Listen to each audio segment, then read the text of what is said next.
아프리카 돼지열병 확산세가 주춤한 가운데 태풍이 북상하자 농가 방역에 비상이 걸렸습니다. 이번 주가 사태 진정의 최대 고비가 될 전망입니다. 고속도로에서 경찰의 정지 신호를 무시하고 도주한 30대 남성 운전자가 추격전 끝에 경찰에 구속됐습니다. 춘천 석사동 골목 상권과 대형마트 진출에 따른 문제를 논의하는 토론회가 오늘 춘천시 의회에서 열렸습니다. 축산농가에서는 사료값 부담을 덜기 위해 진공포장 조사료를 선호하고 있지만 포장재 비닐 처리가 어려워 골머리를 앓고 있습니다. 시청자 여러분 안녕하십니까? 제18호 태풍 미탁이 북상하면서 내일부터 사흘 동안 강원도에 영향을 줄 것으로 보입니다.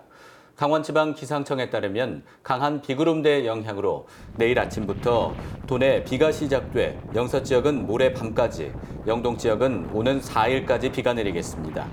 예상 강수량은 영서 지역은 30에서 80mm, 영동 지역은 최대 500mm까지 예상됩니다. 특히 시간당 30에서 50mm의 비가 내릴 수 있고 바람도 강하게 불어 시설물 피해와 산사태 등의 각별한 주의가 필요합니다.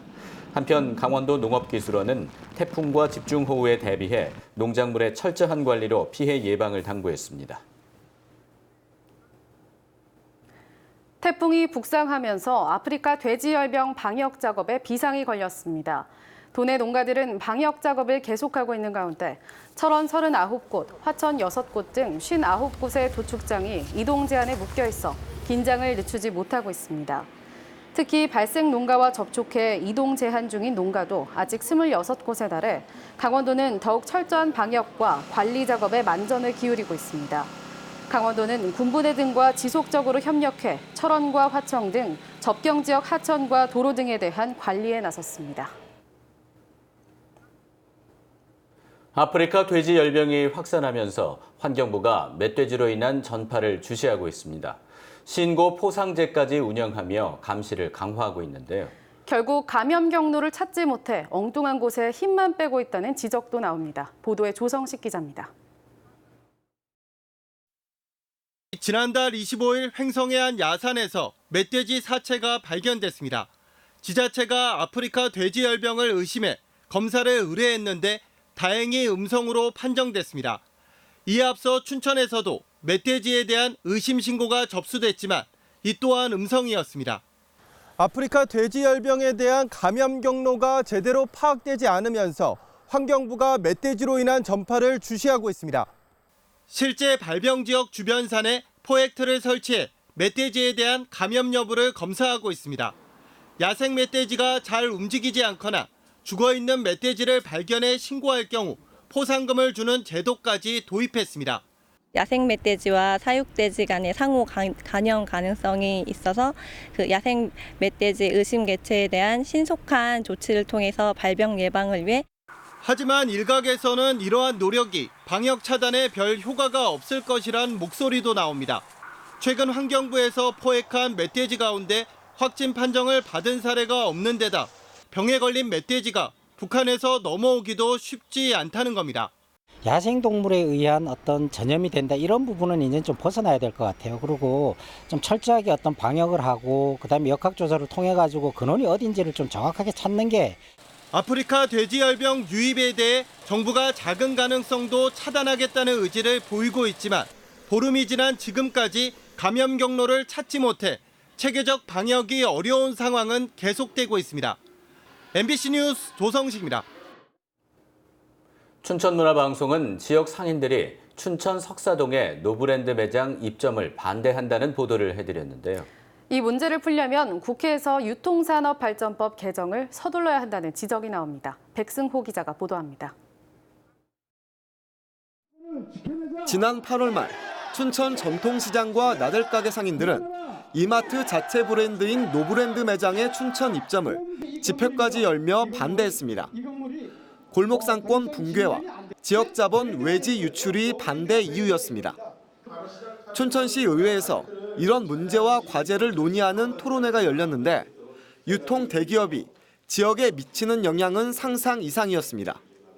지난 9년 동안 강원도에 기업형 슈퍼마켓이 25개 늘어난 사이 강원도 나들가게는 254곳이나 문을 닫았습니다. 2017년 강원도에 있는 19개 대형마트의 판매액은 1조 345억 원으로 꾸준히 증가 추세입니다. 대형마트가 커졌다라고 하는 것들은 상대적으로 지역의 골목 상권이 줄어들 수밖에 없을 것이고, 또 한편으로 말하면 역의 자본의 유출이 소비 시장이 급격하게 강원도는 줄어들었다라고. 이런 상황에서 가맹점 형태의 매장이 지역 골목마다 생기면 소상공인들은 아예 손을 털고 장사를 포기해야 하는 상황인 겁니다. 자치단체도 지역 상인들의 어려움을 공감하지만 현실적으로 가맹점 형태의 골목상권 진출을 막을 수는 없는 상황입니다.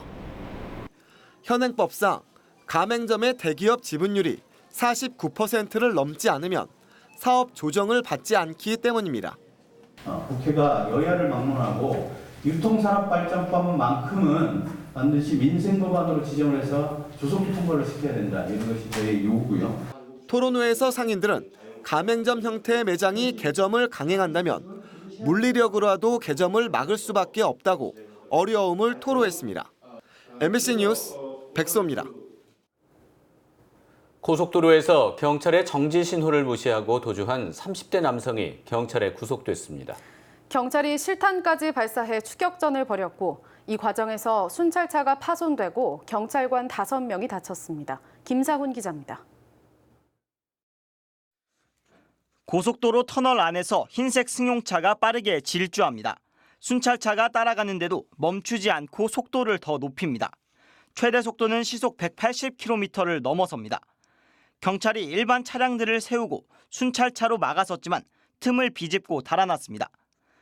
혼자 살고 있는 운전자 38살 이모 씨는 당시 직장에 출근하지 않고 연락이 되질 않았습니다. 이 씨가 걱정된 직장 동료는 경찰에 미귀가 신고를 했고 고속도로 순찰대가 이 씨 차량을 발견해 정차 명령을 내렸지만 도주한 겁니다. 순찰 차량을 치고 나가는 보고 저 차는 우리가 일반적으로 세우기 힘들구나.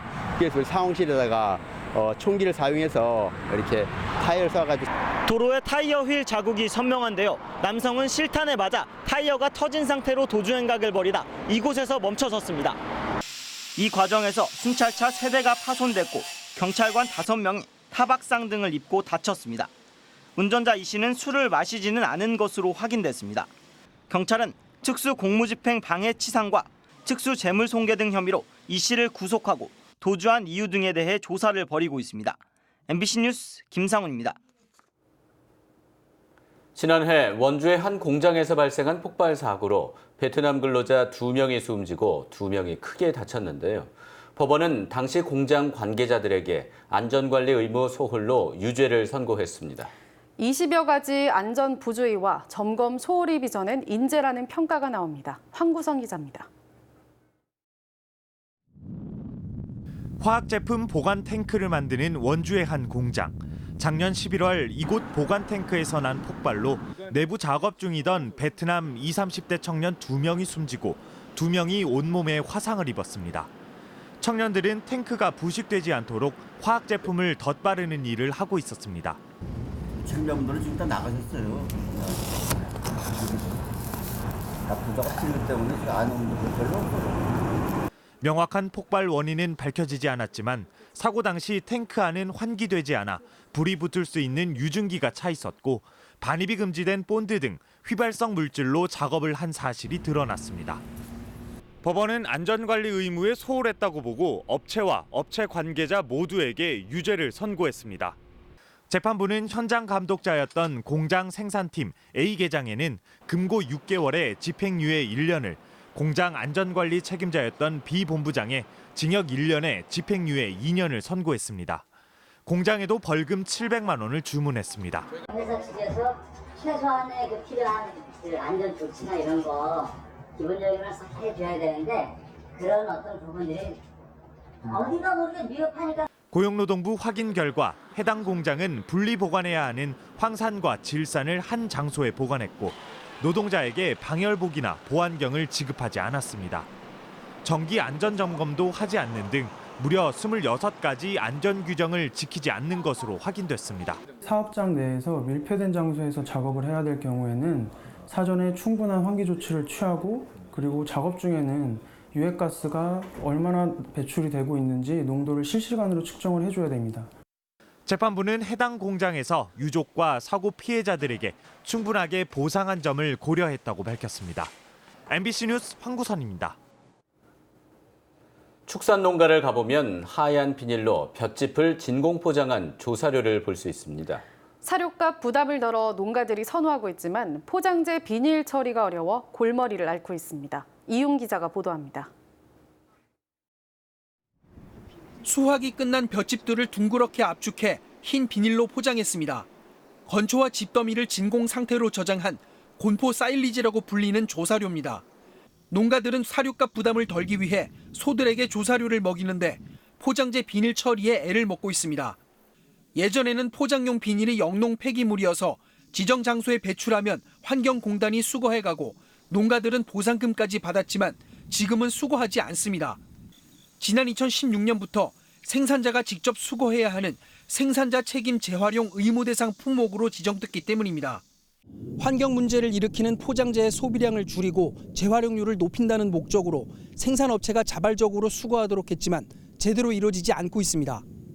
생산업체들은 번거로움과 비용 부담 등을 이유로 전국에 보급된 포장재를 수거하는 데 소극적입니다. 생산자들이 직접 해서 생산하기 어려우신 부분이 있어가지고 그런 부분들을 이제 조합을 통해서 이제 대행을 하게끔 이제 할 수 있고요. 필수는 아니고 선택 사항이고. 대부분의 농가들이 유통업체를 통해 조사료를 구매하기 때문에 포장재 생산업체를 명확히 파악하기 어려워 수거를 요청하기도 어려운 상황입니다. 조사료가 대부분이 다 외부에서 다 들어오고 있는데 비닐에 어떤 회사가 생산됐다는 표시가 돼 있는 것도 아니고 어느 회사에다가 폐기 처분을 갖다가 가지고 가라고. 이로 인해 농민들은 화재 위험을 무릅쓰고 포장재를 태우는 경우가 많습니다. 일부 지자체에서는 울며 겨자 먹기로 포장 비닐을 자체적으로 수거해 민간 재활용 업체에 보내는 방안도 검토하고 있지만 처리가 녹록지 않습니다. MBC 뉴스 이웅입니다.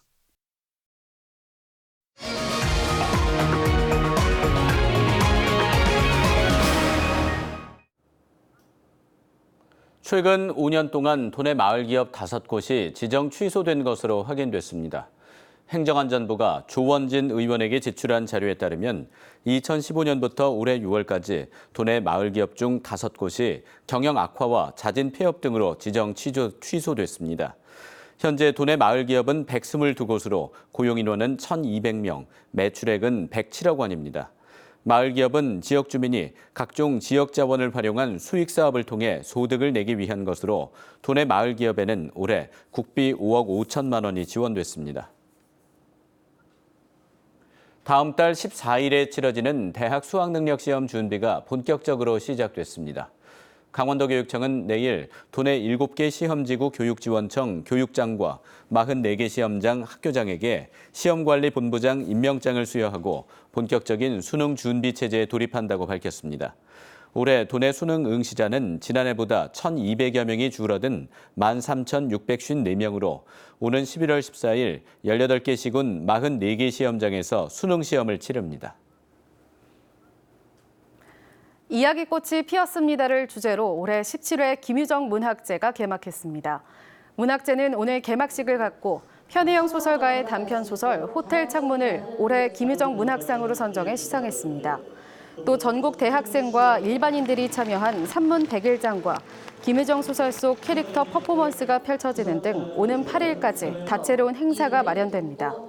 이번 주말에도 전통 혼례식과 소설 봄봄과 동백꽃 속 점순이 찾기 대회가 열리고 춘천 MBC 라디오 공개방송 등 김유정 탄생 111주년 기념 공연이 펼쳐집니다.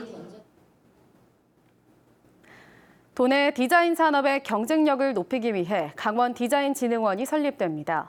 강원도는 오늘 도청에서 디자인진흥원 창립총회를 갖고 설립 취지문과 정관을 채택하고 내년 사업계획과 예산을 심의했습니다.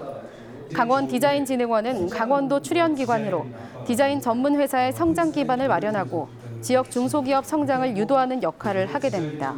춘천 후평 일반산업단지에 들어설 진흥원은 내년 2월 개관 예정입니다. 이상으로 뉴스데스크 강원을 마칩니다. 시청해주셔서 고맙습니다.